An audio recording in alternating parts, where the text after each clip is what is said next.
Once upon a time, in a quiet town at the edge of a wide valley, there lived a 26-year-old man named Owen. Owen was not unhappy in any obvious way. He had a job he managed well enough. He had a small apartment he kept reasonably tidy. He had friends he met on weekends and a family he called on Sundays. From the outside, his life looked like a life that was working.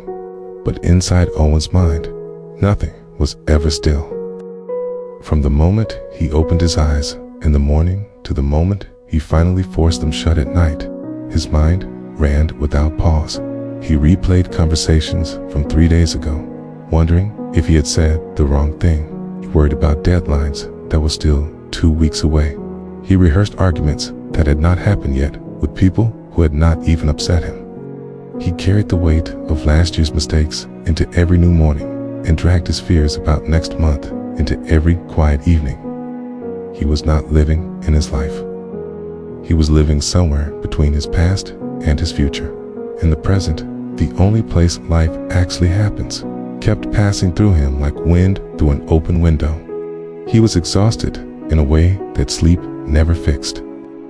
One Saturday morning, Owen visited his Uncle Raymond, an older man who lived alone in a house with a wide porch and a garden he tended every day without urgency.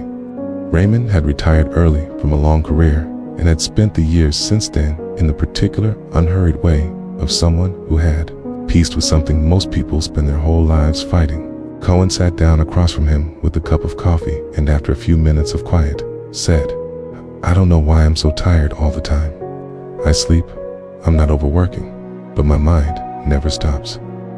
It's like carrying something heavy that I can't put down." Raymond looked at him for a moment. Danny stood up without a word and went inside. He came back carrying a clear glass filled completely to the top with water.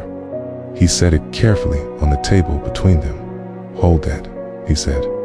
Owen picked it up slowly, careful not to spill. "Now keep holding it while we talk," Raymond said. They talked. 10 minutes passed. Owen's hand began to ache slightly. The glass was not heavy, but holding it at that height without rest was asking something of his arm that it had not expected to give. After 15 minutes, Owen set it down. Raymond looked at him. "How did that feel?" "Uncomfortable," Owen said. "It isn't even that heavy, but holding it that long without putting it down made it feel heavier than it was." Raymond nodded slowly. "It is your mind," he said. "Every thought you carry, the old argument, the future worry, the mistake you keep returning to, none of them are heavier than that glass, but you never put them down. You hold them from the moment you wake up until the moment you sleep.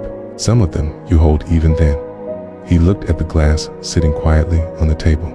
"A thought you release does no damage. A thought you carry all day becomes weight you can no longer feel the shape of."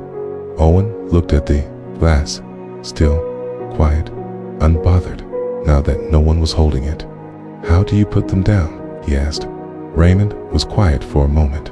"You stop giving every thought the right to stay.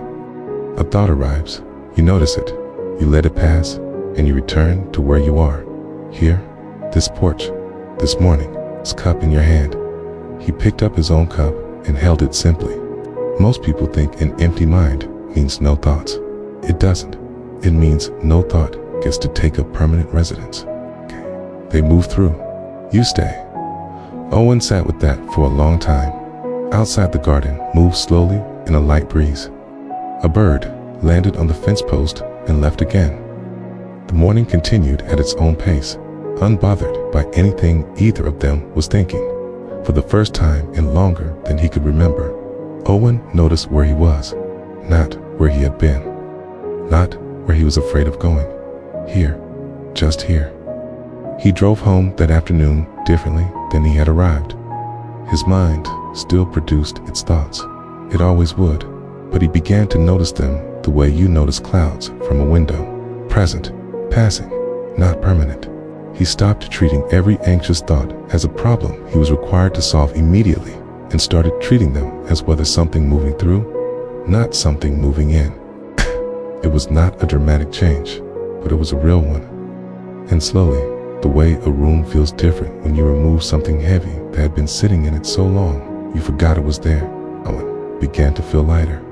Not because his life had changed, because he had finally learned to put the glass down. So my friend, what are you still holding?